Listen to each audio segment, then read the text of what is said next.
Accident bone and joint hospital में हुआ, तो उसके बाद हमने इमिजिएटली कल हमारे एसीएस साहब श्री विवेक भारद्वाज जी वहाँ आए। उन्होंने मौके पे ही दौरा किया, वहाँ पे हर एक वार्ड में गए, वो हर एक जगह गए, पहले वहाँ देखा कि कितना नुकसान हुआ है। उसके बाद एक स्ट्रेटजी बनाई गई जिसके तहत कि जो आर्थोपेडिक्स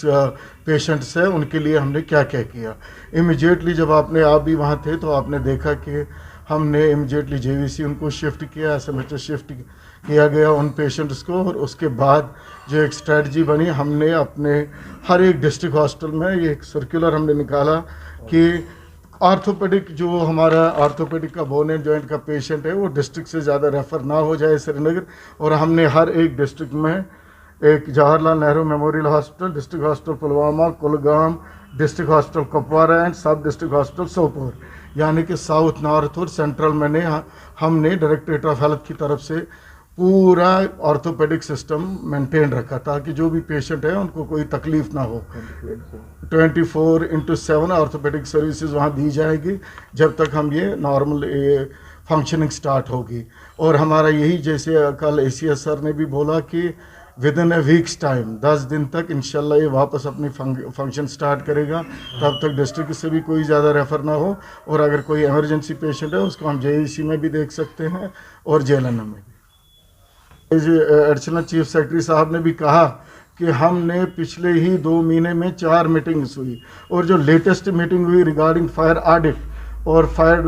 दिस हैजार्ड प्रिपेयर्डनेस, हमारा 15 दिसंबर को एक बड़ी मीटिंग हुई जिसको चेयर किया एसीएस साहब ने, और वहाँ पे हर एक को डायरेक्शन दी गई। पहले हमने फायर ऑडिट कराया, फायर ऑडिट जो ये fire and this emergency services, उन्होंने अब ऑडिट रिपोर्ट दिया, और ऑडिट के बाद हमने काम करना स्टार्ट किया। हालांकि उससे पहले भी वो सिस्टम इन प्लेस था, लेकिन वहाँ डायरेक्शंस एसीएस साहब ने दी कि 4 चीज़ें हमने देखनी है। एक तो ये देखना है कि फायर एक्सटिंग्विशर्स हर जगह है और फंक्शनल है, वो देखा गया। दूसरा है कि जो स्मोक डिटेक्टर्स है वो प्रॉपरली प्लेस है हर जगह के नहीं है। ये सिर्फ यहाँ ही नहीं, टर्शरी केयर हॉस्पिटल्स में नहीं बल्कि सब डिस्ट्रिक्ट और पीएचसी लेवल पे भी। और उसके बाद वो देखा गया क्योंकि ऑक्सीजन जो हाईली कंबस्टेबल होता है उसका कहीं लीक तो नहीं है ऑक्सीजन पाइप में, अगर हमारा ऑक्सीजन प्लांट है कहीं वो प्रोटेक्टेड है कि नहीं है वो देखा गया, वो भी हर एक अस्पताल में देखा गया। उसके बाद एक मॉक ड्रिल करी गई,